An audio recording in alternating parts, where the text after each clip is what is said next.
The subject of today's portal abuse video is without a doubt the most interesting of them all. Going back in time, Drew Pyne was an 8th grade prodigy. He had offers from schools all over the country like Alabama and Florida State, and he became the best quarterback to ever play high school football in the state of Connecticut. Now as we flash forward a couple of years, he unfortunately didn't work out at Notre Dame, Arizona State, or the Missouri Tigers. He'll now transfer over to Bowling Green for his final year of eligibility, and it's safe to say Drew Pyne has not lived up to the hype. But he has a very interesting story, and today we're going to talk about him. We're going to go through how he became an 8th grade prodigy, his insane family lineage, why he is flamed out at 3 schools, and how he could do this upcoming season. But before we get started, if you're a big fan of college football, be sure to subscribe to the channel, leave a like if you want to support today's video, and let me know what player, team, topic, or situation I can cover next. Now let's go ahead and get started and talk about Drew Pyne. So, in order to understand how he got to this point, we first need to go back in time. On one random basketball game in the late 2010s, Drew Pyne was just a normal kid in the bleachers like any other high school kid. Before Nick Saban offered him a scholarship in 8th grade, before he was a 4-star quarterback recruit, and before he was committed to play Notre Dame, he was just a water boy. At the time, his brother played at IMG Academy, and just for fun, he would be the water boy for the IMG team, and this taught him a lot. Drew Pyne came from a crazy lineage, as football and success was in his blood. At one point, his dad was the CEO of NASCAR, but in particular in football, his family is insane. They've had 3 generations of Pyne play professional football, as his great-grandfather George Pyne Jr. was an All-American at Holy Cross before he played in the NFL. His great-grandfather George Pyne III played for the Boston Patriots of the AFL, and his uncle Jim Pyne was a unanimous All-American at Virginia Tech and was considered one of the best guards to ever play there. His brother was also good, and he has cousins that were playing at both Boston College and Lafayette. Drew was the best of the bunch though. With that history, it was no wonder Pyne was obsessed with being a great football player. He said, quote, "Football comes so naturally to me. It's always been. If you're a Pyne, you play football. It's kind of something you've been raised with." Connecticut is not exactly known as a big-time football state, so how Drew Pyne ended up at New Canaan was something that everybody liked to speculate about. His family was living in New York, but because his father was changing jobs, the family was looking to move. They wanted to move to a town with a good football program, and they also wanted to find a solid community. Pyne was already in New Canaan and was an 8th grader at New Canaan Country School. They knew the football program was pretty good, and his dad was a college roommate and football teammate with the coach for them.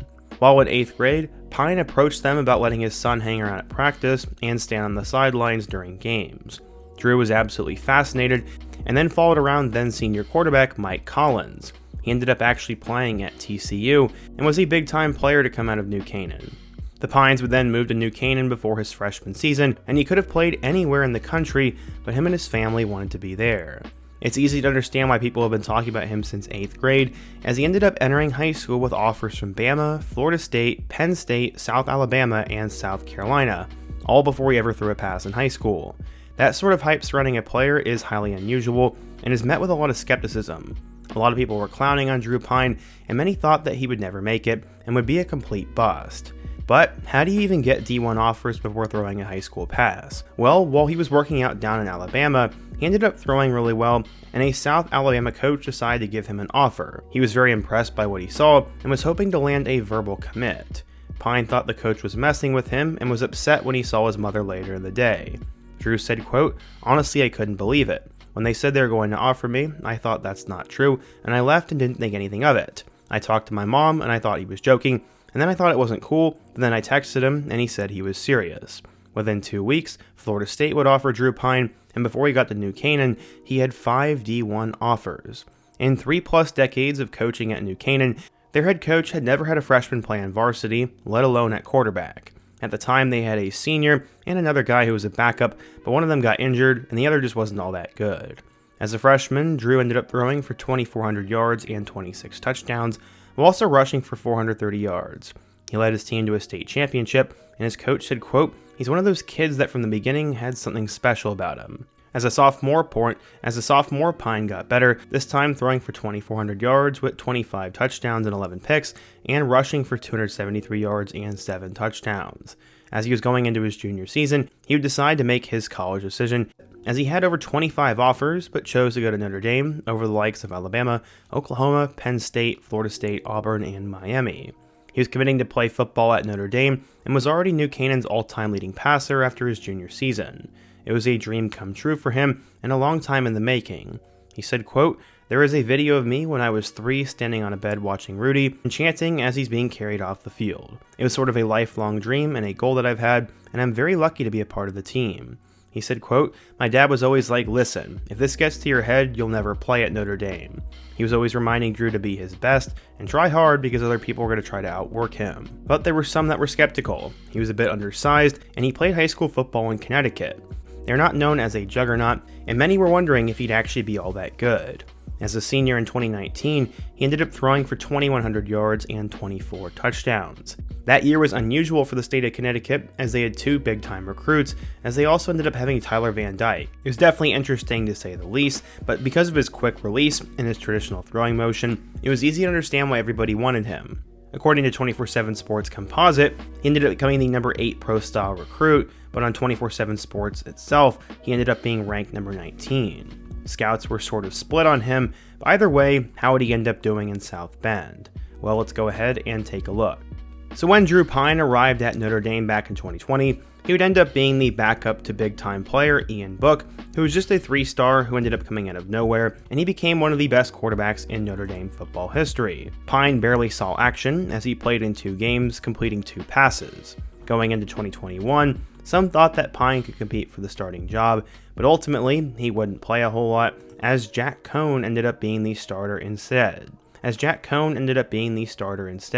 But he was inserted in 2 games that season as he'd play against Wisconsin at Soldier Field, and he'd also play against Cincinnati.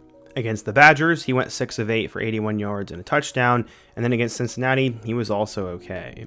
He said, quote, "I go into these 2 games against 2 of the top 5 defenses in the country. I was pretty pleased with the way I played, so I was very confident in those games, and I will always be ready to play." Going into 2022, after just a handful of practices at Notre Dame, many were wondering who would start against Ohio State. The top 2 candidates were Tyler Buchner and Drew Pyne, both of which were big-time recruits, and ultimately, Buchner would end up getting the starting job. But Pyne would not end up being discouraged, as just a couple of games into the season, Buchner would get hurt. He'd end up going 17 of 23 for 2 touchdowns against Cal, and then had nearly 300 yards and 3 touchdowns in a road victory over UNC. Pyne was actually playing pretty well, as he then had 3 touchdowns against BYU, 2 against UNLV, 1 against Syracuse, 2 against Clemson, 5 against Navy, and 1 against Boston College. His final game of the 2022 season would come against USC, as he threw for 318 yards and 3 touchdowns.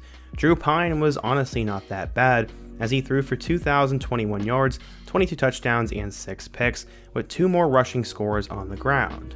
But as we headed into the 2023 college football season, Notre Dame was going to go in a new direction, as they ended up getting Sam Hartman from Wake Forest. Drew Pyne would then transfer to Arizona State, and this would now be his 2nd stop. He'd be put into a quarterback battle between Trenton Bourget and true freshman Jaden Rashada. These guys were all trying to prove why they should be the starter for first-year head coach Kenny Dillingham, and Rashada ended up winning out. Unfortunately, Pyne was just not all that good, as while he saw the field in early September against Fresno State and USC, he had 2 touchdowns against the Trojans, and in total, Pyne threw for 273 yards with 2 touchdowns and 3 picks. His 1 stop at Arizona State was not very successful, so he entered the portal a 2nd time and would now go to an SEC school. The Missouri Tigers were needing another backup quarterback for Brady Cook, and Drew Pyne was going to be the guy. Obviously, he was not supposed to play, but he would get an opportunity that was honestly pretty incredible. Through the first 5 games of the season, Pyne played a little bit against Murray State, had a couple of quarters against Auburn, and then was absolutely awful against Alabama, going 6 of 12 for 42 yards and 3 picks. But he was then called upon in their game against Oklahoma, as these 2 schools hadn't played in years, but Pyne ended up having the greatest moment of his college career. After a terrible first 3 quarters, Drew Pyne got hot and had 3 touchdowns late in the game, and then Mizzou had a strip sack, scoop, and score, and they won 30-23. It was one of the most ridiculous games of the 2024 college football season, and Pyne was the hero. But Brady Cook would come back, and that was it for him. In total, Pyne threw for 391 yards with 3 touchdowns and 3 interceptions, but will always be remembered for that Oklahoma performance.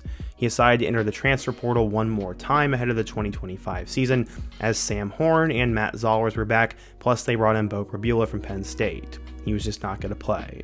He decided to transfer down to the Group of 5 level, as he now goes over to Bowling Green. In total, Pyne had appeared in 25 games, throwing for 2,921 yards and 29 touchdowns.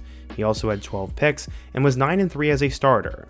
Bowling Green will be his 4th Division I school, and for all those college football nerds out there, he will actually come in after Connor Bazelak, who was at one point at Mizzou as well.